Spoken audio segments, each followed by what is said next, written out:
NDFB नि जेंना होननानै बुंब्लाथ' जेबो जेंना गैया जास्ट रिहेबिलिटेसन पेकेजखौ मोननांगौ दङ बेखौ मोनजोबनाय जायाखै बे सिकिउरिटिनि जागासिनो दङ बेनिफ्राय जोंना एक्स ग्रेसिया मुंख्लंफोरनि न'खरनि थाखाय जा जोङो 5 लाख करै एक्स ग्रेसिया मोननांगौ दङ बेबो नै रेडि जाखाबाय बेखौ बावैसोनो दा डेट डिक्लेरेसननि खोन्थाल' दंसै बाखि जेंनायाथ' इमप्लिमेन्टेसनाथ' जालांबाय थागोन मोनसे एकर्ड जानायनि उनाव बे एकर्डनि इमप्लिमेन्टेसना बोसोरसेनो जाजोबगोन होननानैथ' रावबो बुंनो हाया बे सिस्टेमेटिकलि जालांगोन बियो बिथांमोना दाखालि थांनाय बावैसो मोनसे फर्म खालामदों मोनसे दोलो बायदि बेनि सायाव नाय मोनसे खोन्था जोंनि गेजेरावहाय माखासे मानसिफ्रा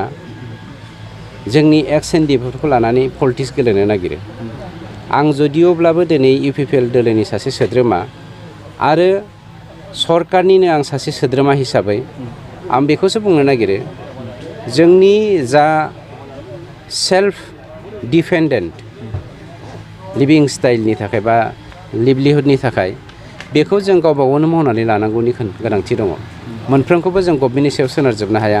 आरो मोनफ्रोमबो बुस्थुखौबो जों राजखान्थि गेलेजोबनो हाया जायनि जाहोनाव बेखौ नोजोर बोनानै इभेन आंनिफ्रायबो बेखौ आं खोब मस्टलि वेलकाम खालामदों वार्मलि वेलकाम खालामदों जे जोङो खौसेथि होननाया थानांगौ जेरै 34 बोसोर NDFBआ आर्म स्ट्रागल खालामनानै बर' समाजनि गेजेराव मोनसे सोलायनाय लाबोनो नाजादोंमोन जेखियानो जाया एकर्डनि गेजेरजों जों मोनसे समाधानखौ लाबोनो हाबाय दानिया आर्म स्ट्रागल जुदि NDFBफ्रा खालामनो हायोब्ला मानो ग्रिन रिभलिउसन खालामनो हाया बे ग्रिन रिभलिउसन खालामनायनि थांखिजोंनो दिनै बे खौसेथि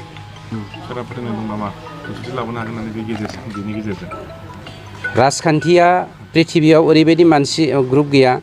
बा हारि गैया राजखान्थिजों खौसेथि लाबोनो हानाय मानोना NDFBआ मोनसे राजखान्थि हान्जा नङा